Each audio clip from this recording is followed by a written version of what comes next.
నమస్తే అండి. Welcome to Shrimati K Satyavathi channel. ఒక వీడియో ముందు చేశాను కదండి, మానస సరోవర యాత్ర గురించి. ఇది రెండో వీడియో అండి. ఓం నమ శివాయ. పవిత్ర నిలయాలు, సాంకేతాత్మక ద్వారాలు, యమద్వార్, అపాన వాయువు, అపవిత్రతల తొలగింపు, మరణ ద్వారం, అహంకారాన్ని వదిలి సత్యలోకంలోకి ప్రవేశించటం.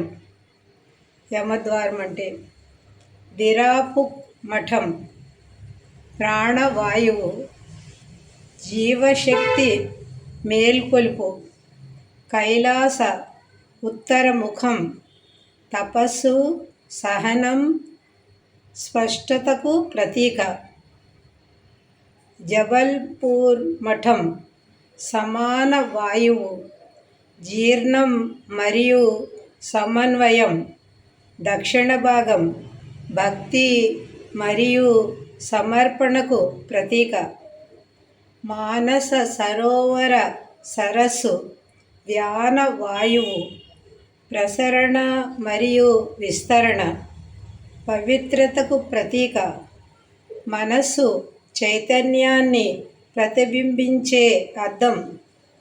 రాక్షసతాల్, ఉదాన వాయువు, పైకి ఎదగడం, విముక్తి. నెరళ్ళ సరస్సు, అంతర్గత భయాలు, మాయలను ఎదుర్కోవటం. ఇలా పరిక్రమ పూర్ణ ప్రాణచక్ర సాధనగా మారుతుంది. ఇది మనము కైలాసగిరి గురించి మనం తెలుసుకున్నామండి. ఇంకా మనము రెండో రోజు ఎక్కడెక్కడికి వెళ్ళాము దానిలోకి వెళ్ళిపోదామండి. రెండవ రోజు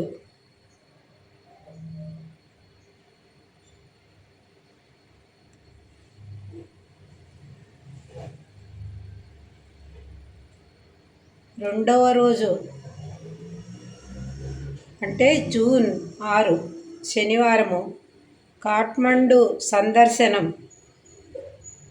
పొద్దున్నే టిఫిన్ చేసుకునండి, తర్వాత పశుపతినాథ్ టెంపుల్కి వెళ్ళామండి. పశుపతినాథ స్వామి దర్శనం చాలా బాగా జరిగింది. తర్వాత దగ్గరలో గుహేశ్వరి ఆలయం మరియు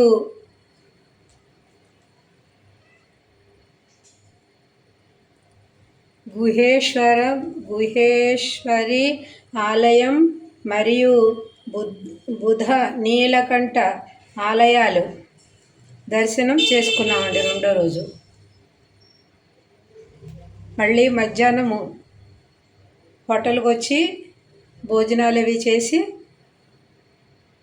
తర్వాత కొంచెం రెస్ట్ తీసుకుని అంతా లగేజ్ అంతా సర్దుకుని మళ్ళీ ప్రయాణం అయ్యామండి. అంటే మూడో రోజు కాఠ్మండు నుంచి శాంబ్రూ బేస్ దగ్గర 1460 కిలోమీటర్లు ఉంటుంది. అక్కడికి మూడో రోజు బయలుదేరామండి. పశుపతినాథ్ టెంపుల్లోనండి మధ్యాహ్నం 12 గంటల తర్వాత అన్ని ద్వారాలు తెరిచి ఉంటాయి. 4 ద్వారాల్లోంచి మనకి ఆరతిస్తారు. అప్పుడు చాలా చాలా బాగా దర్శనం అయిందండి దేవుడిది. పశుపతినాథ స్వామి వారి దర్శనం చాలా బాగా జరిగిందండి. ఇంకా తర్వాత మనం ఎలా చూసాము, ఏమేమి చూసాము అవన్నీ కూడా ఫోటోల ద్వారా మీకు వీడియోలో చూపిస్తానండి.